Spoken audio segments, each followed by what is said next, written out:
Master Krishna, we already have a fascinating teaching in the first 19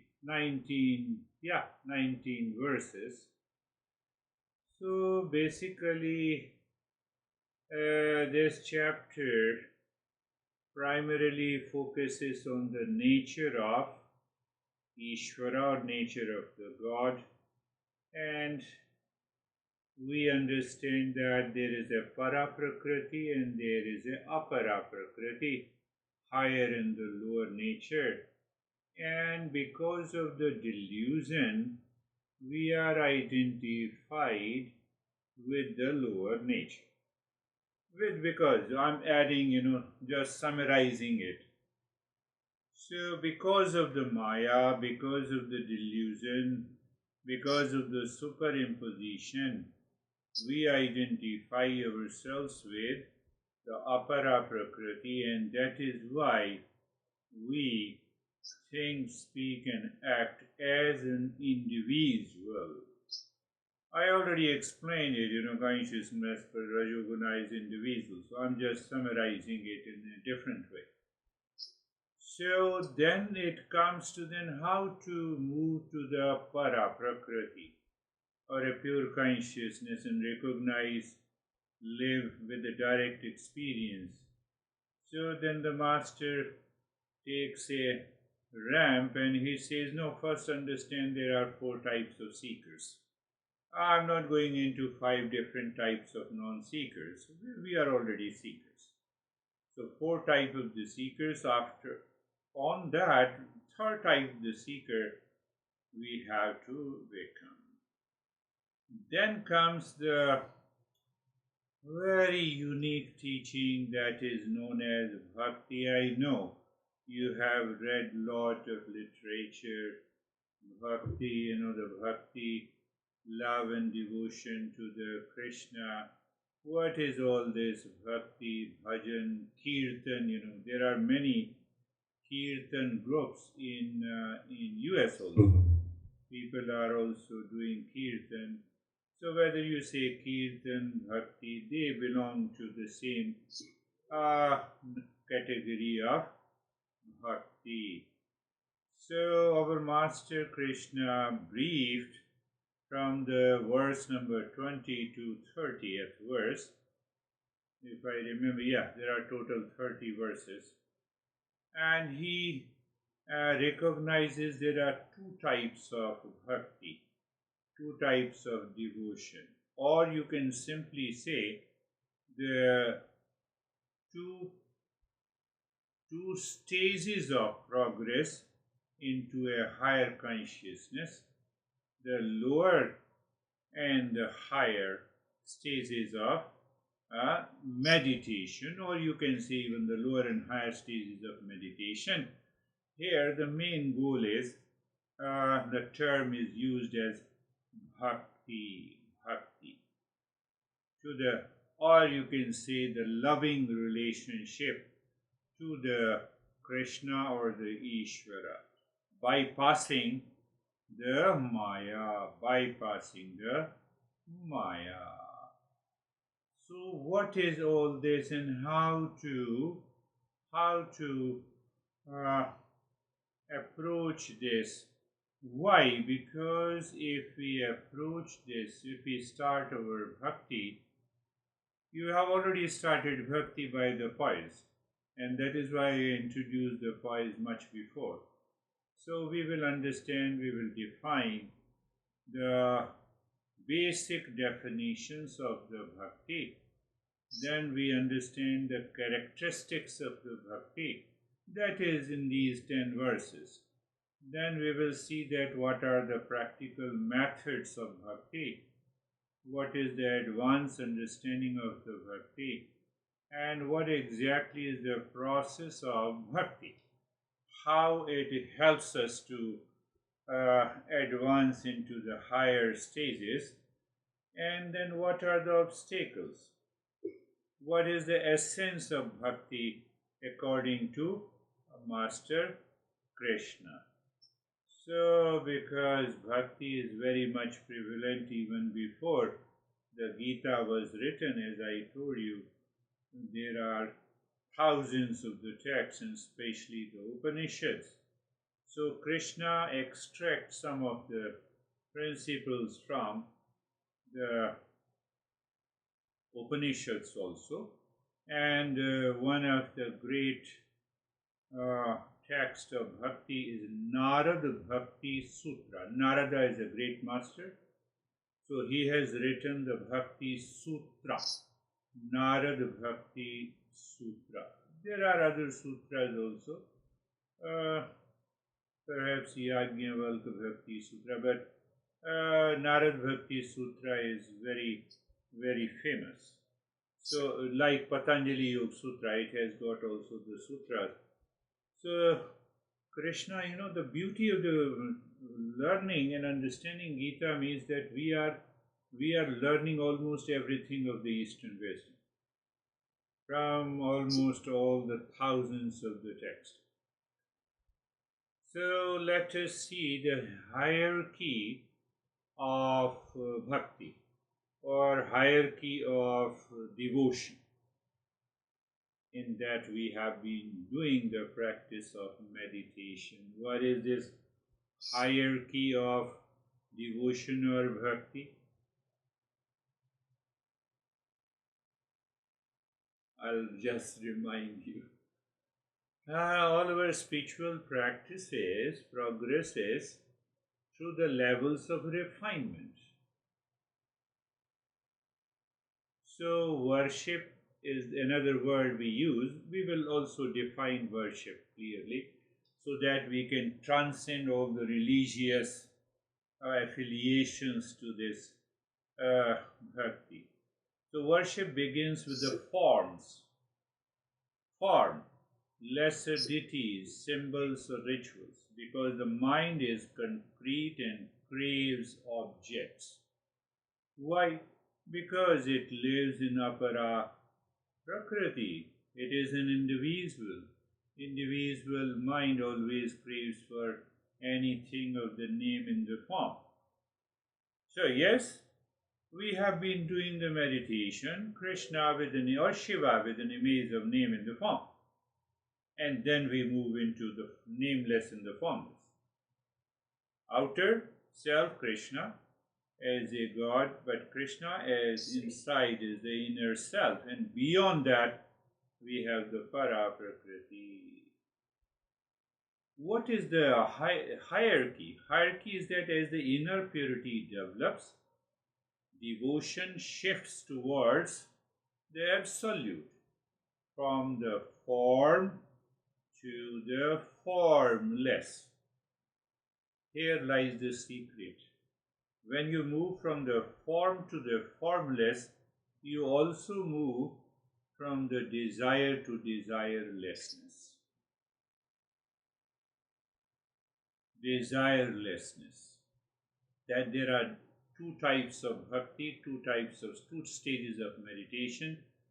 You have a particular desire with the Krishna, and you have a desirelessness, and still you have a love for the Krishna. So different levels of spiritual practices exist. Desireless devotion represents the highest form of this meditation, and that is what people are talking about. But here it is an emotional transformation. In the beginning, we had in knowledge and understanding, practice of meditation, but now we are adding the emotion. At first, the seeker relies on the form, images, rituals, lesser deities,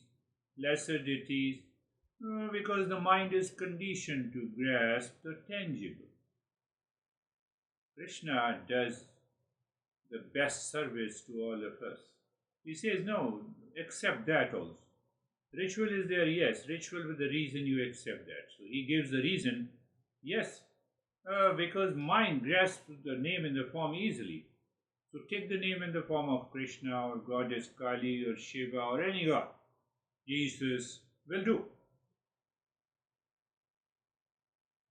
We It are, seems it seems now at the stage we're entering into that the unmanifest is yeah, more prevalent, yeah, than the manifest, or it seems to be more concrete, more obvious than the overlay. yeah. I can sense what behind, or the empowering element being much more substantial, real, even though we don't see it. Yeah, in the beginning, more obvious is the name in the form. But as we evolve into the higher consciousness, the nameless and the formless is more obvious. Simple example, the wave is very obvious, but the water is not obvious. But when we understand and recognize the water is obvious, that gives the name and the form to the wave.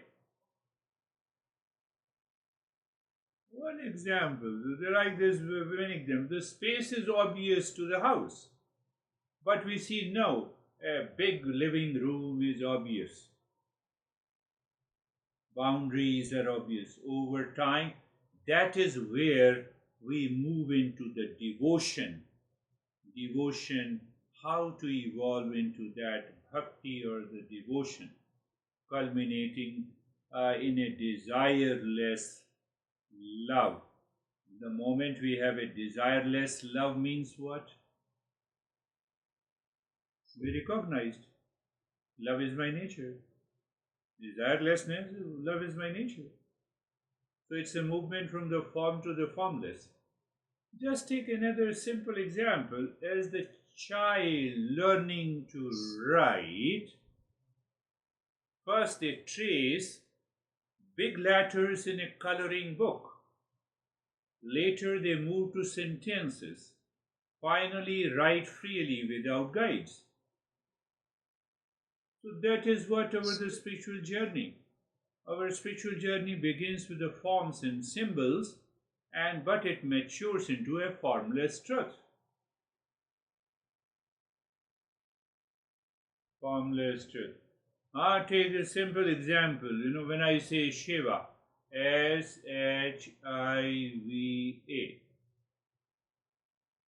As a child, as an infant, I learn S symbol, H symbol, I symbol, V symbol, A symbol. As I progress, now I know what it means by the Shiva. Form to formless. Mhm. So devotion in a hierarchy is the path of worship that grows from forms and symbols towards the realization of the pure consciousness, absolute Brahman. Why? Because the mind is bound by the Maya or delusion, it clings to appearances. So we need stepping stones to reach to the infinite. So it's always good to start with the ritual and the form. We purify the intention, we transcend the desire, shifts into formless. For the moment we shift into formless, we have a desire-less devotion. So I will explain each and every term. I have already briefed you that we are going to define all this. That is why I thought it is better to have a live session. So the true devotion is not asking God for gifts, for favor. It is loving without demand. I'm mixing up the higher one. When you stop clinging to reward, your devotion becomes pure consciousness. That is the secret behind it. In desireless love, the delusion dissolves. Again, I'm using different terms. What happens in desireless love?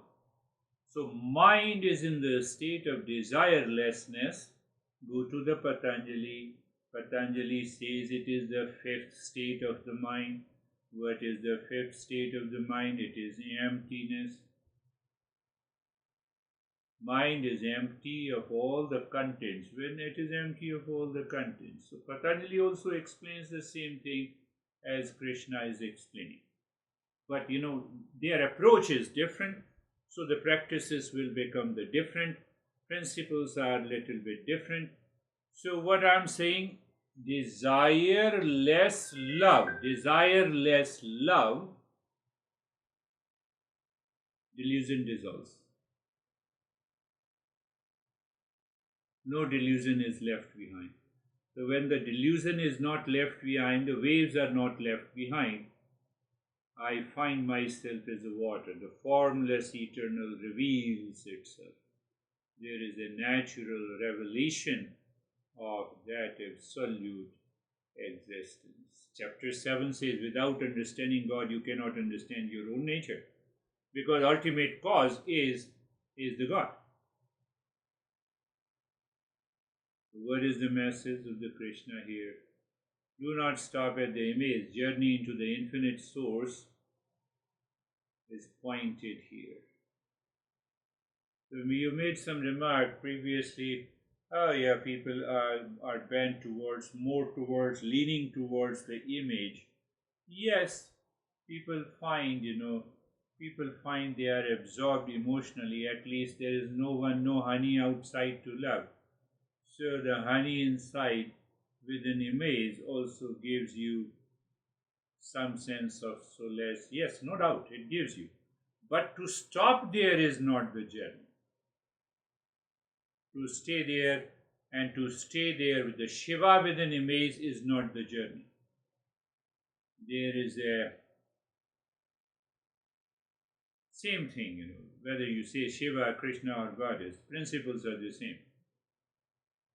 So I used to recite, there are 8 verses of Shiva. First verse is Namami Shamishanam Nirvani Rupam Vibhum Vyapakam Brahma Veda Swarupam. I do namaste to that Shiva. Namami Shamishanam Nirvani Rupam. What is the form of that Shiva? It is the form of Nirvana. It is the form of, now you see, that is the beauty of our teachings. That master, see, it is what is the form of that Shiva? It is the form of the space, the infinite space. The form has also the space. So you are getting rid of the name in the form. Namami Shamishanam Nirvani Rupam Vibhum Vyapakam Brahma Veda Swarupam. Vibhum Vyapakam. It is of this. It is all pervading like the space. Vibhum Vyapakam Brahma Veda Swarupam. It is of the form of knowledge. What is the name? What is the form of knowledge? Look at it. That is how we progress. That is why we have many chants and verses. Namami Shamishanam Nirvani Rupam Vibhum Vyapakam Brahma Veda Swarupam. Ajam Nirgunam Nirvikalpam Niriham. Nirgunam. It is beyond the 3 gunas. What is that? Consciousness. There is no plus Satoguna, Rajoguna, Tamoguna. So whether you say, whether the Shiva teaches or the Krishna teaches, they are teaching the same thing. Yes, am I worshipping for comfort and result or for the truth itself? That intention is required. That makes you a higher seeker. Am I worshipping for comfort and result? I'm a normal seeker. Or am I worshipping even the image, the Shiva, for truth itself? I'm a higher seeker.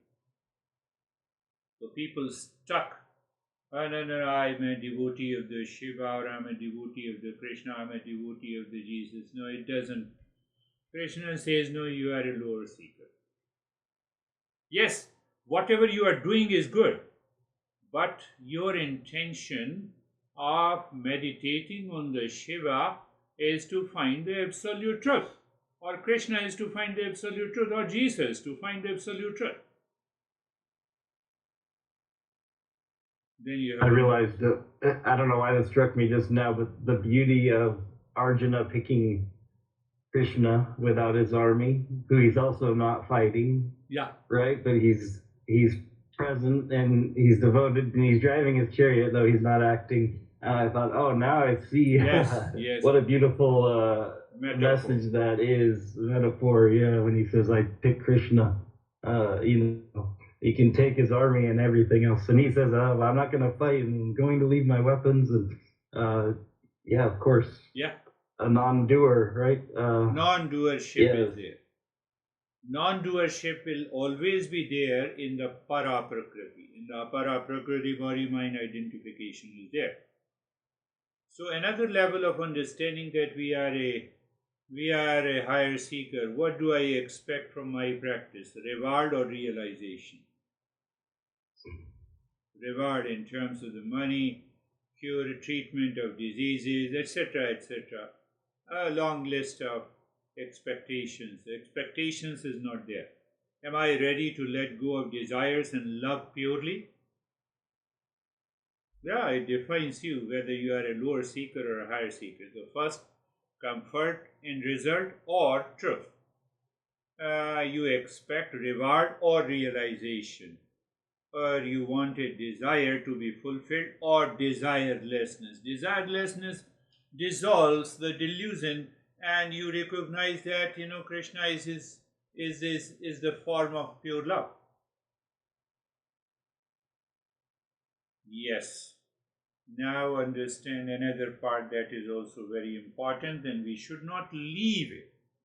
But we are not conditioned by it. We continue the journey. Form-based devotion, it includes rituals, symbols, lesser deities. It brings the comfort to the mind. So I bypassed all the rituals. There are five. There are Panchopchar, Puja, etc. We will talk that later when we reach into the chapter 12. Supreme devotion. First is the form-based devotion. Supreme devotion is turning love towards the absolute. It purifies your intention. Form-based devotion, form-based meditation, it brings the comfort to the mind. Supreme devotion is love towards the absolute, means the inner self, purifies your intention. And ultimately it reaches to a desireless devotion, loving without demand, reveals the freedom from the Maya. It helps us to reach to the stage of what we call the awakening. So what is the goal? Let us move from the form to formless. When? During meditation, yes, that's good, but all the time. Why not all the time? That is where the poise will work. You move from the form to the formless, from the desire driven to the desireless love, from the illusion to the feeling.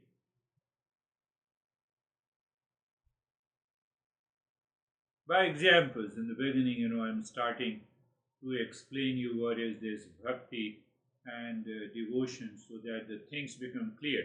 Because majority of the literature, they speak directly that you should be devoted to the Krishna, you should worship Krishna.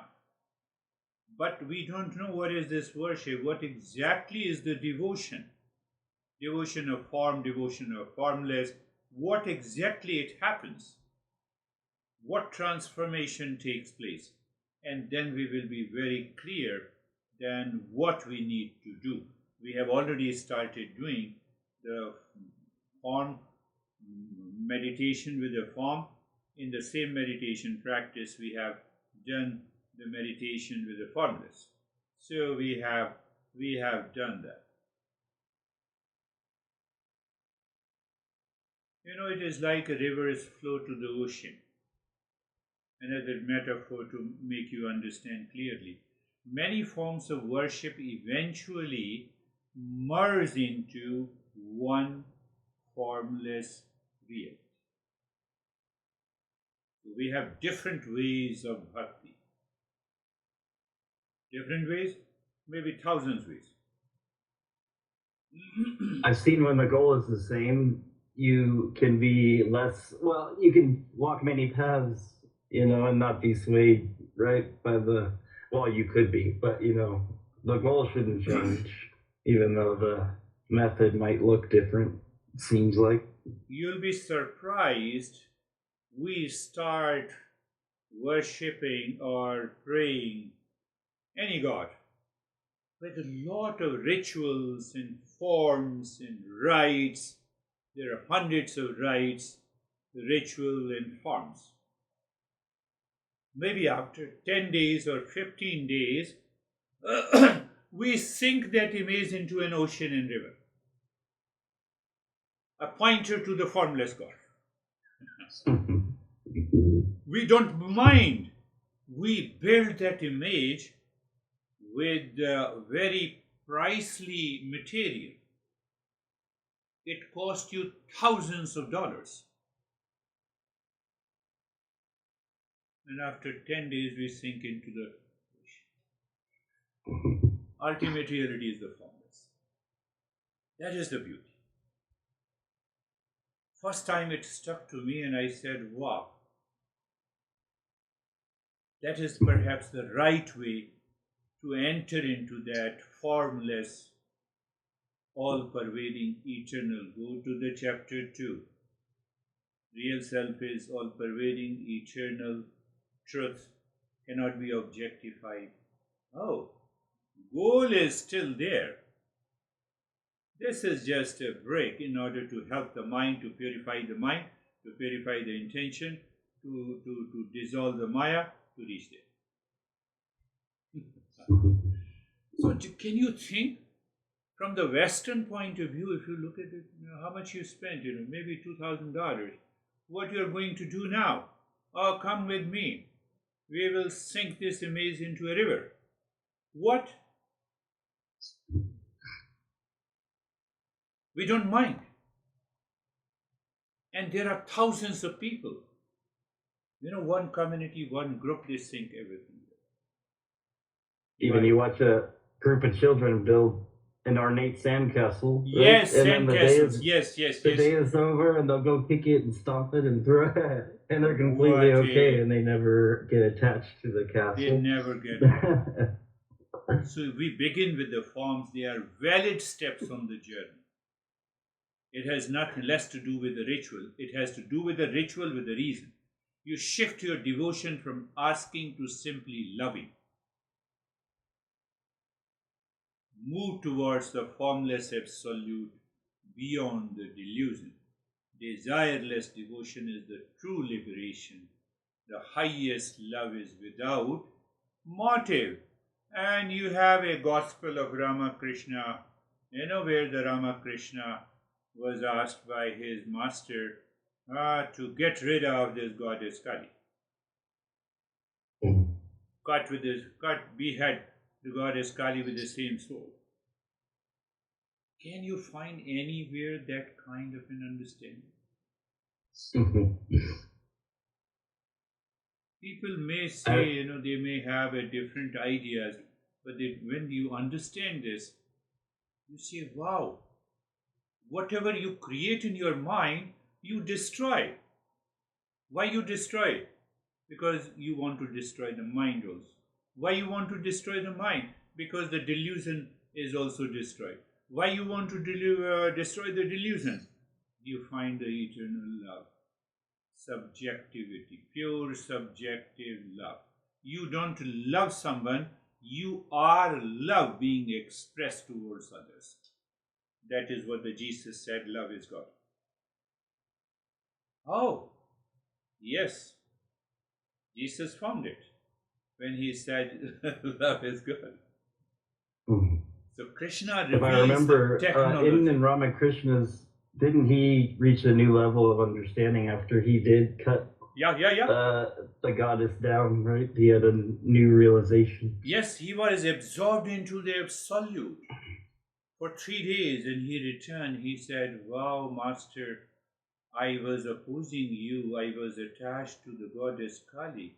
But now I could realize that from that absolute Kali manifest, Krishna manifest, Shiva manifest, Jesus manifest.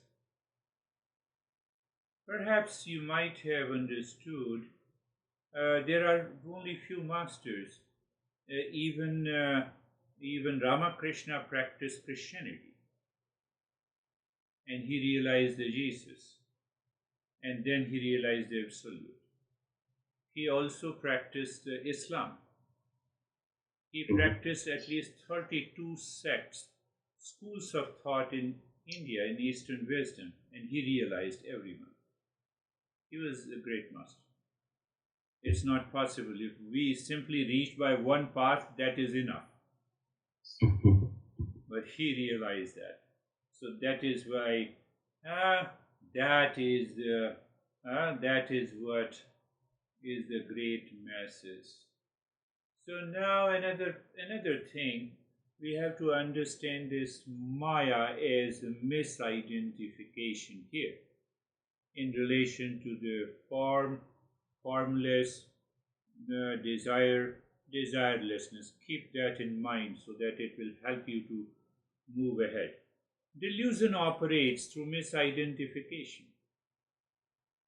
The infinite self mistakenly identifies with a limited body-mind fragment, just as a rope is mistaken for a snake in half-light. The bound being mistakes itself for a separate entity. This ignorance creates samsara. Samsara means the word, or samsara also means the cycle of suffering. This ignorance creates samsara. So when there is a suffering, samsara is there, then I start seeking happiness outside by default also, default nature of the mind. Clinging to illusions as though they were real. So reality appears fragmented due to false identification. Reality appears, the water appears fragmented into many waves. One wave is me, other wave is my honey, third wave is my mom, fourth wave is my sibling, and then long list, fifth wave is my business. So there is a false identification. In turn, it is only the wave. But due to the delusion, we mistake a portion of our infinite nature for the whole. This creates the entire cycle of seeking. From where the seeking comes? Why we have to move to the desirelessness? Now the answer is coming. Because my mind by default experiences multiplicity in the world. That multiplicity in the world is nothing but the delusion, and that delusion creates the entire cycle of seeking, suffering, satisfaction from the world outside, and delusion. I had a tasty food, I am happy. We don't recognize the delusion in it. We say it's no physical need is there for survival. But how come you are satisfied? I had a good sleep. No. So we are tapping into a very subtler areas of the consciousness. How? By bhakti, by devotion, moving from the form to formless.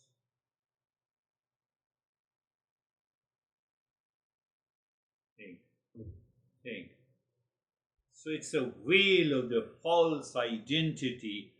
We have to start from somewhere, and Krishna summarizes, which you learn from more than 100 texts. There are more than 100 authentic texts, and then there are commentaries, another 300 texts, sub-commentaries, another 400 texts, so it comes out to be more than 1500 texts on bhakti, on devotion. Is the Brahma Sutra, where does that fall? Brahma Sutra is purely removing all the doubts you have about the delusion. It's a path of purely very strong, logical, rational argument that has to be understood after the Gita, because it has all the references of those. If you don't understand those principles, then the Brahma Sutra is useless. But I told you, Bhakti Sutra, Yajnavalkya Bhakti Sutra, Yajnavalkya is a great master who has also written Narada Bhakti Sutra, that is also another Bhakti Sutra. And then there are many other texts on the Bhakti. Mostly the Purana, Srimad Bhagavatam, Srimad Bhagavat, Shiv Purana, they contain more than 20,000 verses on the Bhakti.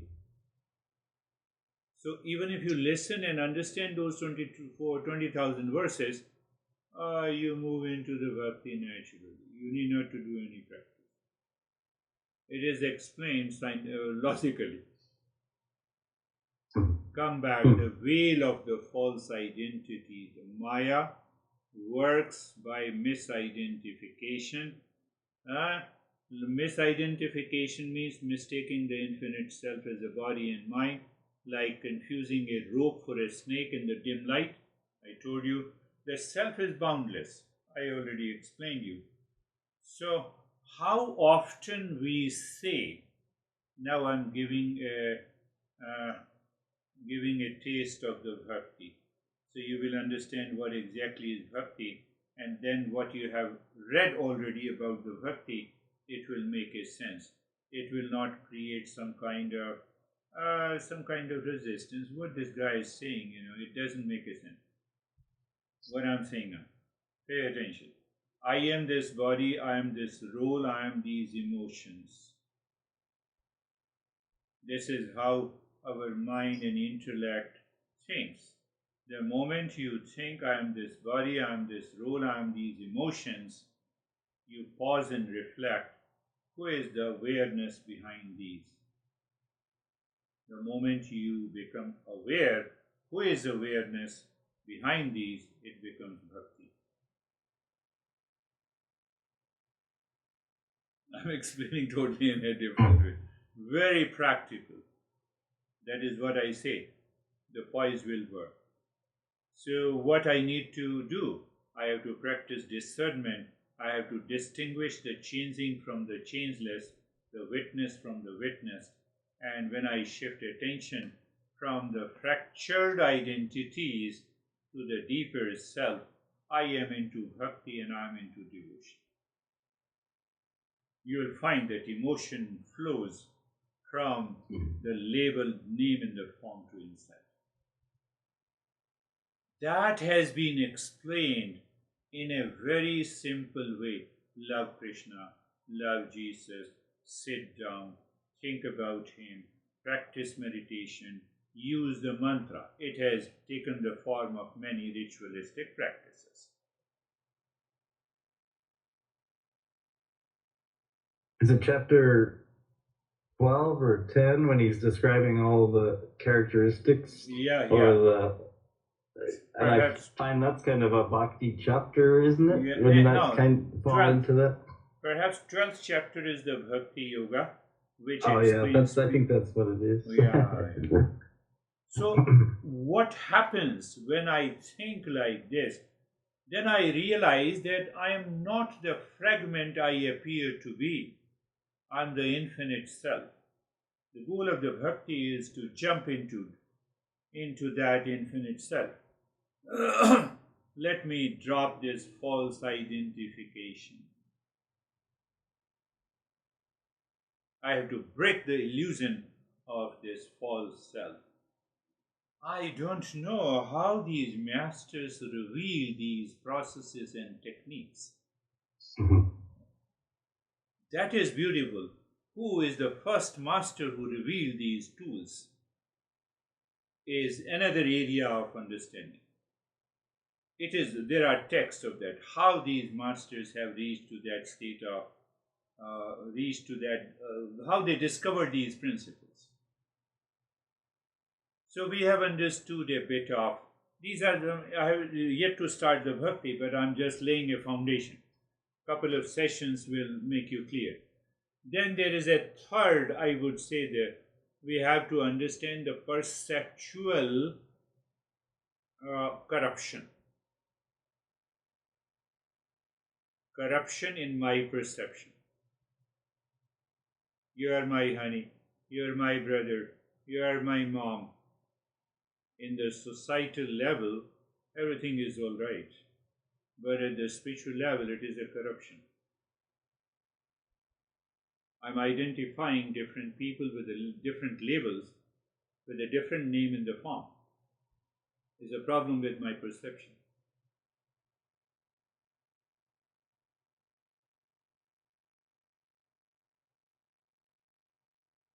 Why?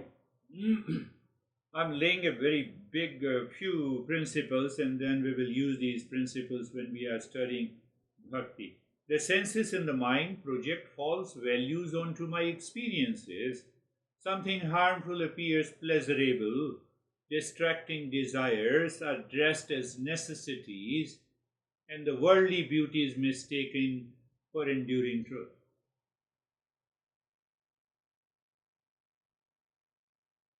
So there is a distortion in perception. Something harmful appears pleasurable. Distracting desires are dressed as necessities. If I eat this, I will continue to survive. Really? One day you have to die. This body has to change the name and the form. Can I stick to that truth, fundamental truth? No, my mind changes. And it changes for everyone until we reach to that state. This distortion keeps the seeker bound. We need a discernment. Only through a disciplined practice of bhakti, clarity, and the clarity of the mind, does the seeker begin to perceive the real. First, I get attached to the Krishna image or Shiva image, and I'm so much deeply attached that I see the Krishna everywhere. I see Krishna is manifesting in you, Shiva is manifesting in you, in my honey, in my mom. Oh, everywhere it is the Shiva same.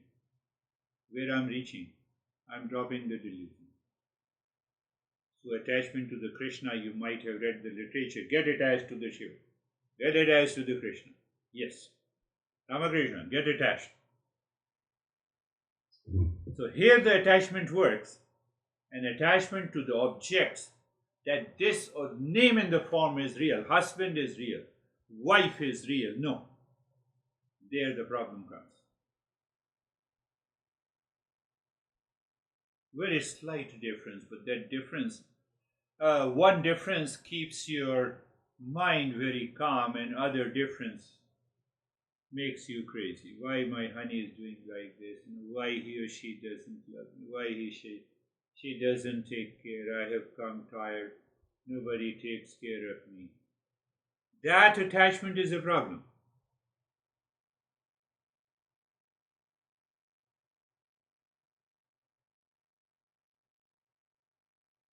So I have to understand what harms us appears pleasurable.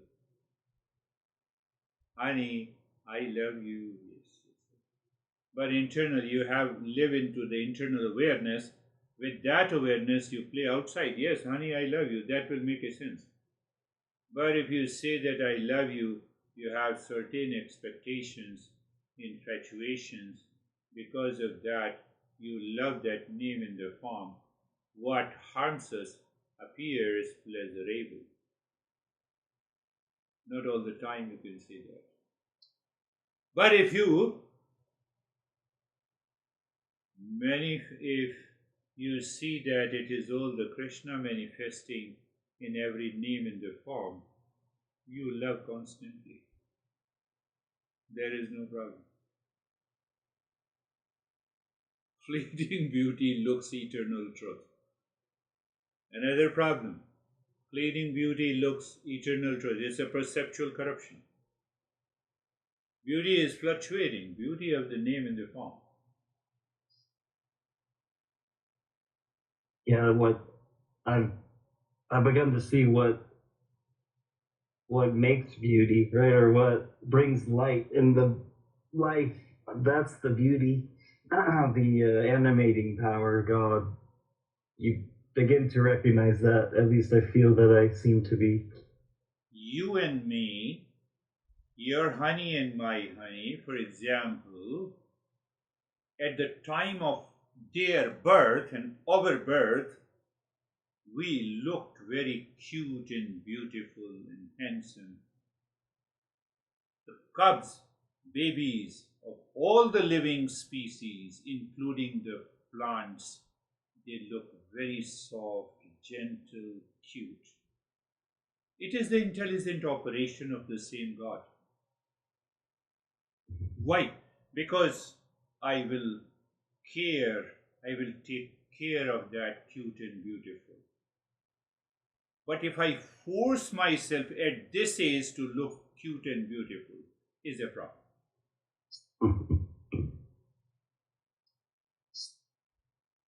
I don't see that. It means I'm already attached to this name in the form. Because of this distortion, our discernment is clouded. Instead of aligning with the truth, the seeker chases after illusion. We say, why don't you start worshipping and praying and meditating on the image of the Krishna and the Shiva? Why not?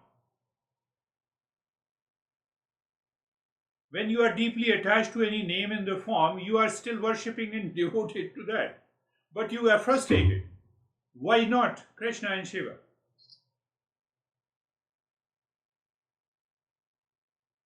To find the lasting joy in the you are finding the lasting joy in the impermanent things. Why don't you start bhakti, seeking the lasting joy in the Krishna and the Shiva?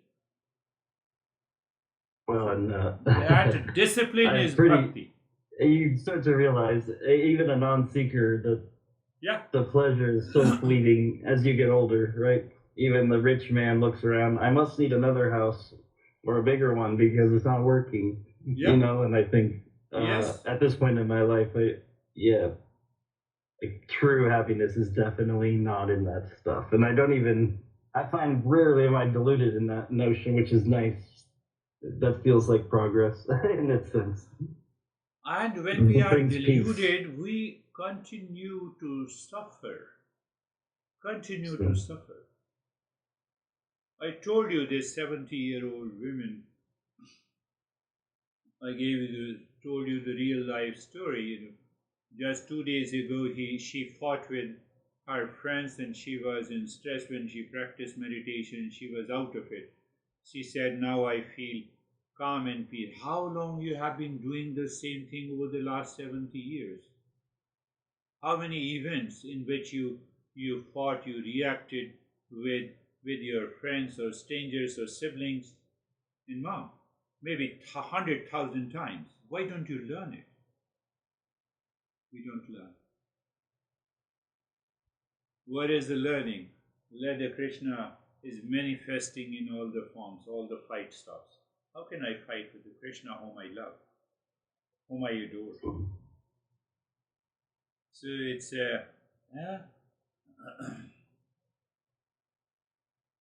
Maya, the delusion, will dress chains as ornaments and distractions as necessities. Do not be deceived. Do not be deceived by means I should not be attached with the name in the form. I have to educate my eyes and the heart to see what is real. How do you see it? Oh, thank you, Krishna. You are manifesting in such a cute and beautiful girl, and a handsome guy, and an intelligent person. Oh, very good. Oh, in such a beautiful house. It is just a reminder. It is just a recognition. Knowledge and recognition of the absolute, anywhere, anytime, is the beginning of a bhakti or the devotion or love for the God. With discipline and discernment, the unreal loses its charm. In the first case of a deeper attachment with the name in the form, I am deeply attached to this cute and beautiful name in the form.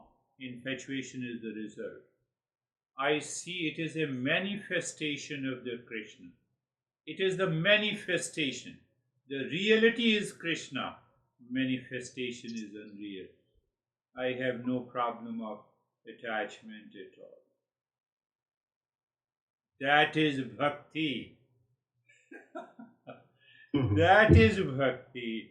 I'm removing your doubts because in India the idea of the bhakti takes a different form. It is in their blood since the birth. You are born. Oh, let us go to the temple. Fold your hand. Here is a mantra that you chant. Om Namah Shivaya. Do it 108 times. Sit down. We learn and we get attached to the Shiva. But I'm making it more clear to you that how it is working and how it works.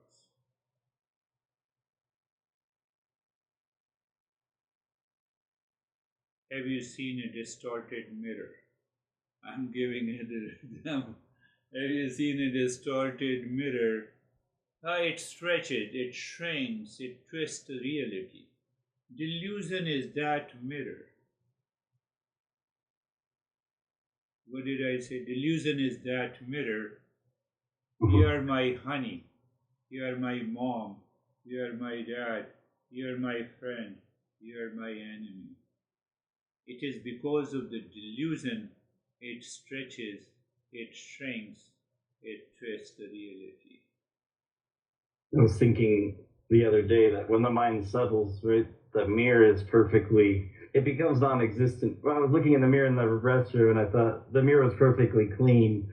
Yeah. I thought, oh, I see, right? It's reflecting exactly, and I could see the mind being still would be it no longer there, and you would experience the self, right? Because the agitations in that mind are the distortion in the mirror, and it seems to create everything else. Yes. It shows harmful as irresistible. What is fleeting is lasting, and what's empty is valuable.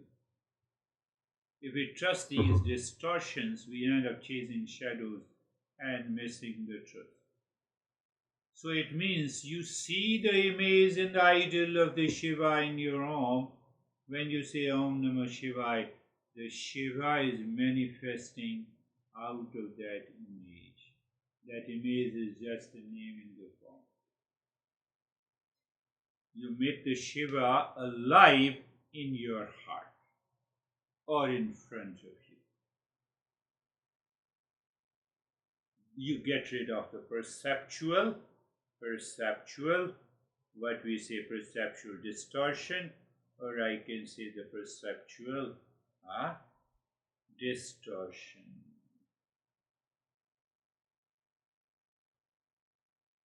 Anytime, every time. Anytime, every time. One location in all the location. You recognize that perceptual distortion and you return to the reality by moving the mind either by the poise.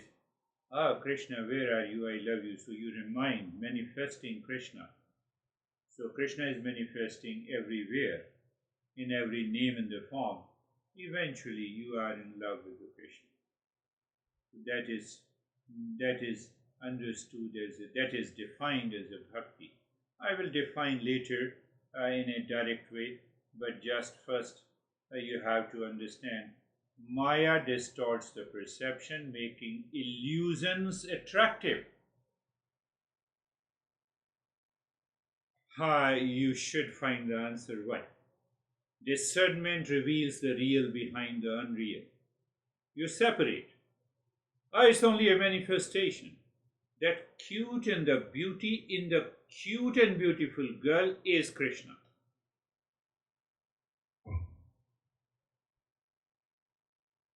Cute and beauty in the cute and beautiful girl is Krishna, is Shiva. Why? What is the difference between your skin and her skin? Same matter. So how do you see the beauty and cute and beauty? It is behind that. We have to discern. So that is a hierarchy of devotion in the plus the self-inquiry. We have to go hierarchy of devotion. How I have to be in love with the Krishna. So when I see the Krishna everywhere in all the manifestation, obviously I'm in love with the Krishna. I'm in love with the Shiva. So that continuous, unceasing love is what the devotion is. That is what the Krishna is talking about. Krishna is not talking about you sit down and you close your eyes and you are feeling sleepy and you get attached the way you get attached to the name in the form of others. No, it will not work. That is why 90% of the people do the bhakti and they don't change themselves.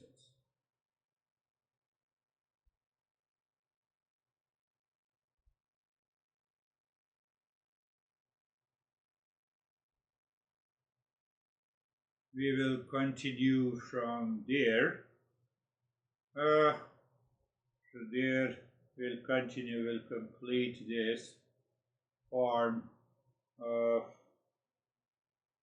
So you have lot of things to repeat and digest.